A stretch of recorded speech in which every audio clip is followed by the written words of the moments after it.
Hey guys, welcome back. This is David. This is Reading Seth, and today we're in episode 6. We're going to be doing a total of 9 blog posts from June of 2002. It's a good number of blog posts. A lot of this is where Seth seems to be transitioning to some of the way he actually writes even today, where he has a lot of smaller posts that he just brings in more than just having larger posts that seem to be posts, which those of you that actually saw the March 2002 episode 3, definitely go back and check it out if you didn't. That was actually a long post. I only had like 3 or 4 posts in it, but a couple of them were pretty long. In this case, there's a total of 9 that we're going to be going through today. But most all of them are rather quick and easy to consume, and I'm actually looking forward to it.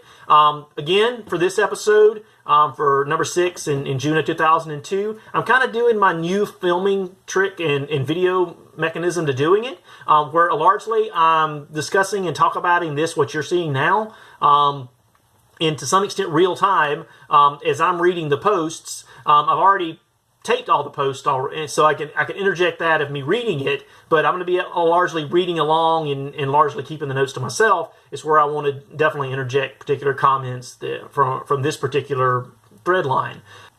So the 9 episodes that we're going to do from June of 2002, we're going to start with Turning Good Deeds Viral from June 3rd.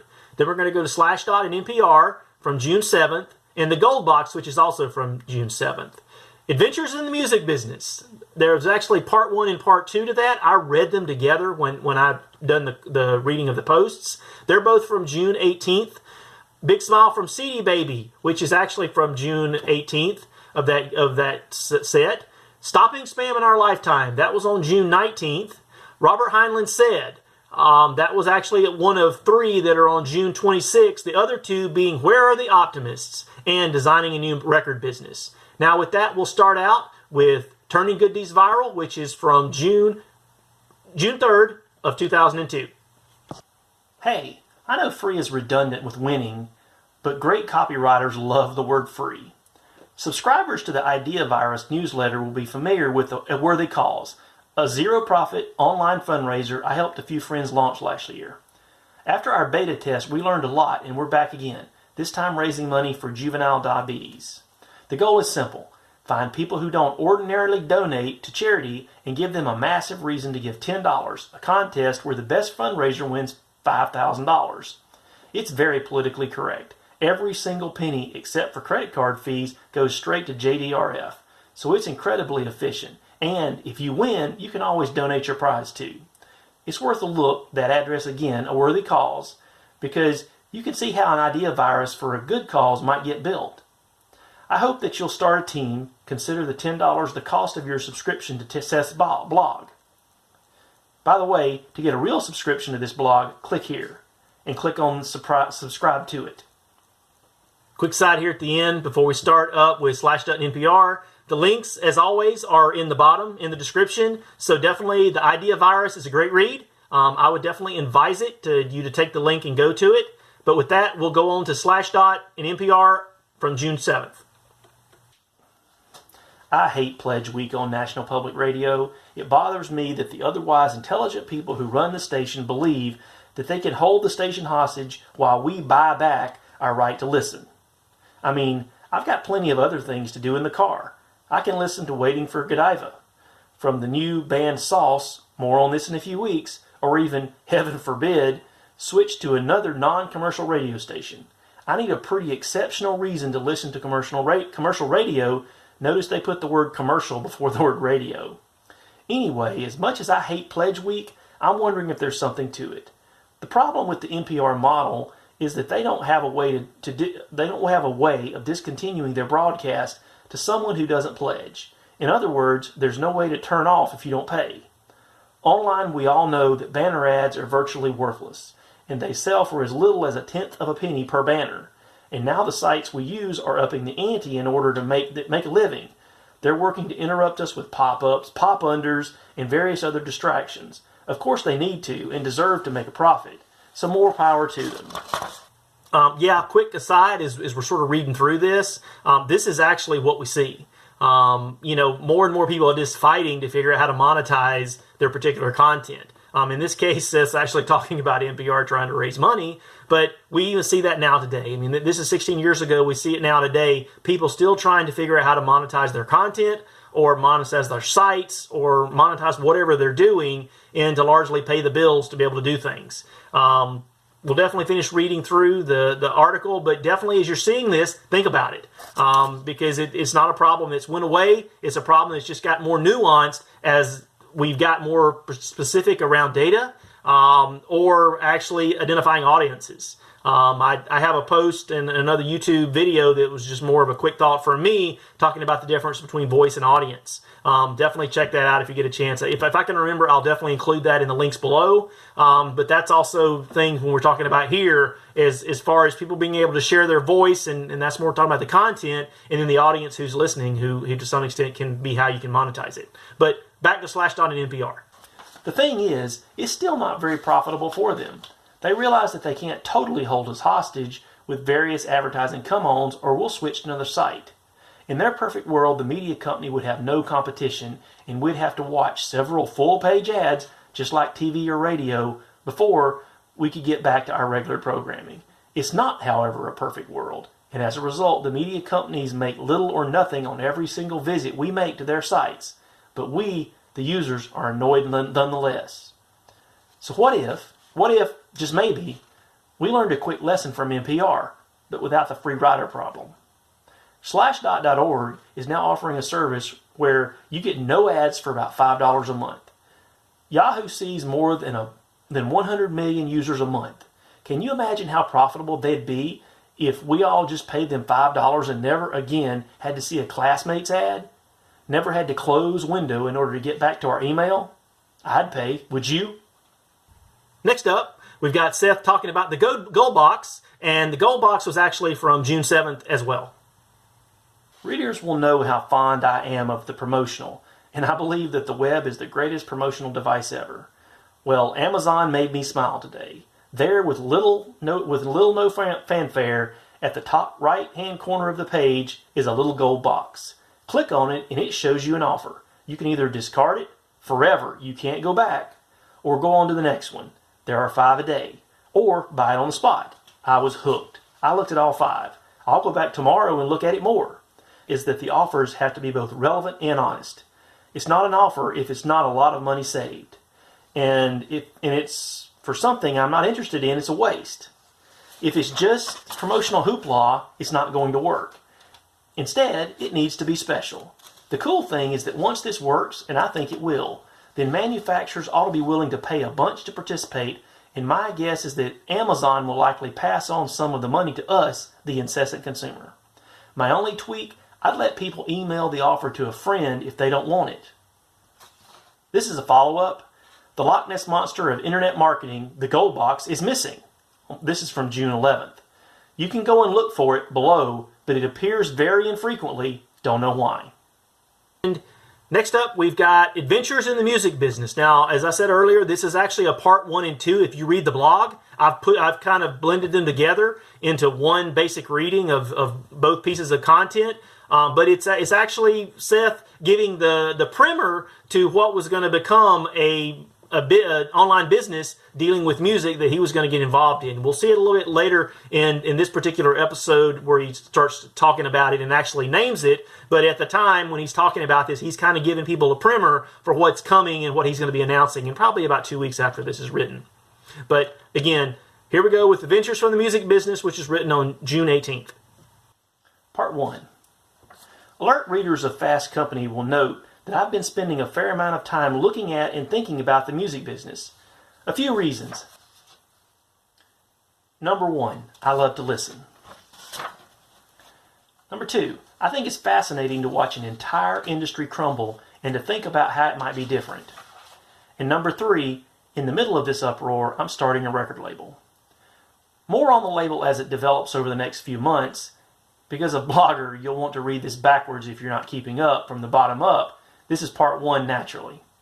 As I wrote here a month ago and in Fast Company last week, the industry is based on scarcity. Scarcity of shelf space, of radio spectrum, of hot acts and hits. And now the world is conspiring to make all of those scarce things not so scarce anymore, with niche markets and LimeWire and Amazon and home 24-track studios, all the old stuff goes away. What takes its place? More on that, read above in a moment. It's kind of cool. As we're reading this and we're starting to get the primer of what he's going to talk about, and as I said, the more detailed post about this comes up later is one of the final posts for that's going to be shown in this episode. But at the time when Seth's talking about this, I can definitely think it would be exciting because to some extent it's what we like to do too. And it's the way Seth's actually talking about putting together a business where the consumer can actually choose the content they want. And that largely they're paying for the capability to choose the content they want. As you're going to see as we even go through the rest of these, and he talks about it in the last blog post, Designing a New Record Business, is where he actually sort of announced it to everybody. What it basically is he's talking about how people can actually put the creator in front. The creator gets connected to the consumer as opposed to having a middleman in between. But with that, we'll finish up with Adventures in the Music Business.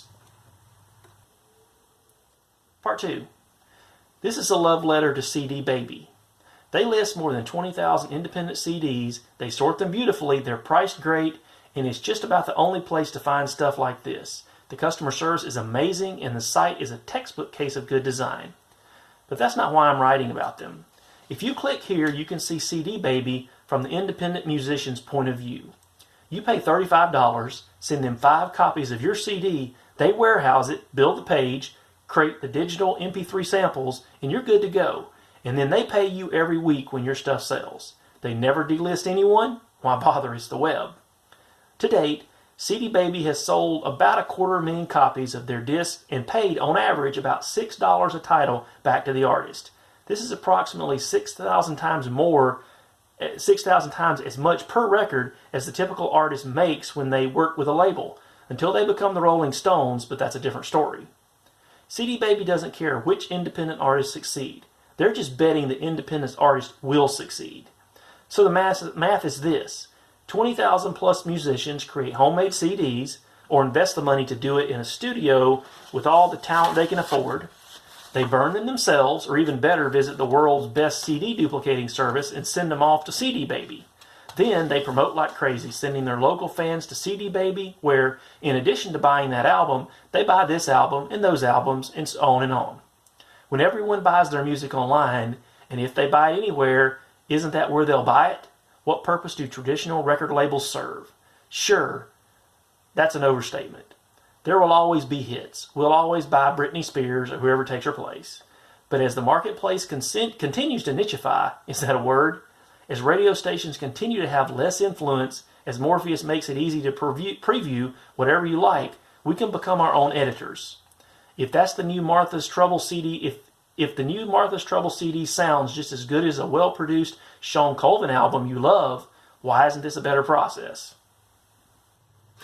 And with that, our next reading is going to be Stopping Spam in Our Lifetime, which was actually the next day on June 19th.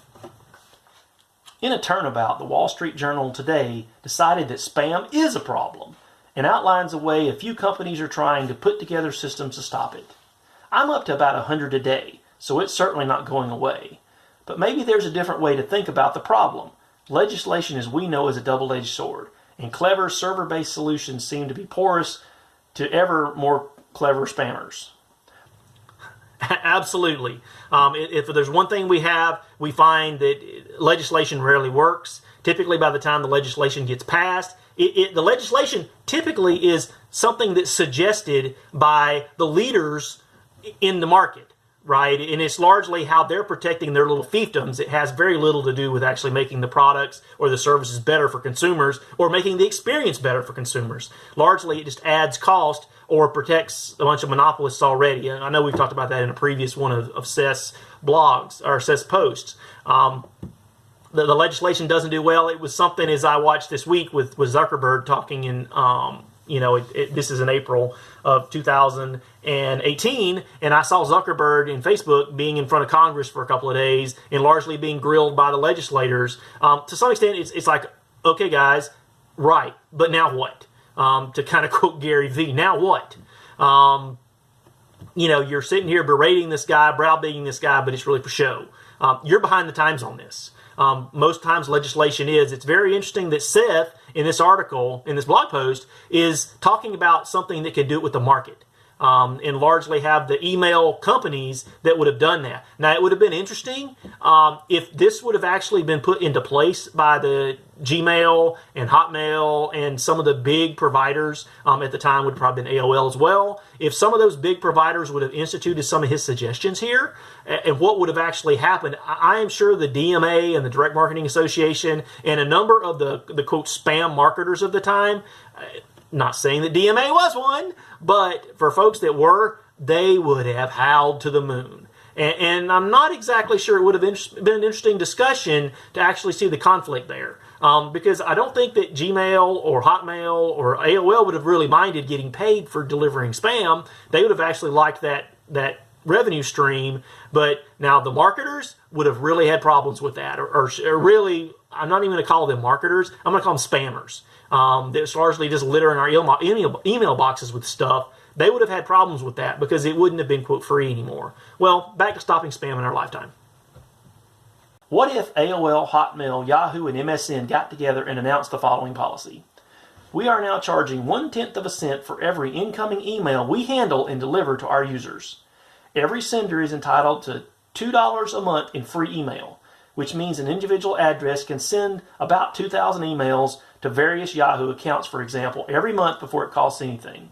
If you send more than you're quoted to our users, we start charging you. If you don't have an account with cash in it set up with us, we bounce the rest of the emails you sent to us. Yes, the spammers could start using lots of accounts, but it could move to a domain-based system instead of individual accounts. What do these services get? Well, they cut down the spam received by 90% right off the bat. Second, they make a bit of money on the legitimate newsletters and such. What do users get? Less spam. And what about the legitimate services? Well, if they're sending users an email every day, that's 36 cents a year. If the email they send is worth less than that to either side, they probably shouldn't send it anyway. By monetizing email, these services create the friction that's currently missing from spam. Without friction, it spirals out of control. With friction, on the other hand, mass mailers make intelligent decisions about what's worth sending and what's not. Just a thought. And next is Robert Heinlein said, and this is actually a quote Seth is making of Robert Heinlein. So this is me reading Seth quoting Robert Heinlein. It's kind of funny, but here it goes. There has grown in the minds of certain groups in this country the idea that just because a man or corporation has made a profit out of the public for a number of years, the government and the courts are charged with guaranteeing such a profit in the future, even in the face of changing circumstances and contrary to public interest. This strange doctrine is supported by neither statute nor common law. Neither corporations or individuals have the right to come into court and ask that the clock of history be stopped or turned back. And at the end, I don't know who Nathan is, but thanks, Nathan. That was a cool quote to see. Next up, we've got Where Are the Optimists? A quick look at just about any news source covering the business world and you're likely to be either frightened or depressed. Seems like everyone is a crook. What are these people thinking? Is capitalism doomed? Me, I'm betting on small companies. Small companies are where the people doing the work are also making the decisions. I'm endlessly optimistic about the capacity for human beings to make money solving each other's problems. It's only when we create a new sort of royalty, an unelected ruling class, that these companies seem to get into trouble. Can't wait to see the new stuff that's getting invented in someone's garage right now. Love that last quote. Can't wait to see the new stuff that's getting invented in someone's garage right now. That's cool because I think Seth is completely true. It's largely small people doing small things that largely become big businesses, and they're the actual optimists that's creating something here. It was true in 2002. It's true in April now of 2018. And I'm sure if we keep following along, it's going to be true in June of 2028, come 10 years from now, if this was back to it again. But largely, it's just independent folks that have a message to share or a product to sell or some kind of service that they are willing to provide, being somewhat unique about it and being personalized with their customer base and largely offering it. Well, last up, I've sort of teased it a little bit. Where Seth largely gave the reveal to his ideas about the music business from a couple of posts earlier, but this is Designing a New Music Business, which was a post from June 26th of 2002. What would the label look like? Here's what I'm doing with Zoomtone Records, not quite ready for launch. Number 1, no retail sales, all on the internet. Number 2, big discount if you subscribe to the music. We send you a new album every 6 weeks. Number 3, no attempt at radio airplay. It's too hard and it skews the music you make anyway. Number 4, MP3s of everything available for free download. Number 5, recorded on SACD, which plays in your CD player but plays even better on an SACD player. Music worth paying for. Number 6, live to 2-track. No compression, overdubs, edits, etc. What you hear is what I heard. Number 7, treat the musicians fairly. In this case, it means no options on future music. They own the masters and they get the cash when the record sells. More as it happens. Sign up for more info at Zoomtone. Zoomtone. Yep, definitely the link to Zoomtone is in the bottom down below. But it's interesting and get Seth's idea of how music could be sold. And largely it's putting the creation in front of the actual consumers. It's interesting. This now in 2018 we have things like SiriusXM, which is largely the no radio airplay, where you basically pay for the service and just get music, and to some extent you get more and more channels. It's definitely, from the Zoomtone perspective, you may not be buying the music anymore even, but you can kind of see where Seth was starting this and starting some of these conversations back in now June of 2002, and to some extent how it's morphed and that market has kind of evolved into more cases where you have basic content getting created and then packaged for directly to consumers, and largely on a subscription type basis. I know back in one of the previous things we talked about subscriptions, it's a big model now. And is where he was talking about it then, where it's largely the packaging for the consumer. Now we're talking about more of how you can take your content and make subscriptions for the consumer. Well, with that, I appreciate it, guys. Listen, that was 9 of the blog posts from June of 2002. As always, the links are down below. Hope you enjoyed the episode. I've got the subscribe to your right. Definitely click on that and basically subscribe to the channel so you'll know when more things get added.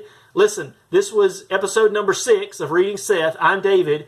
Episode number 7, which will be July of 2002, is going to be coming up shortly. Listen, I appreciate it, guys, and catch you next time.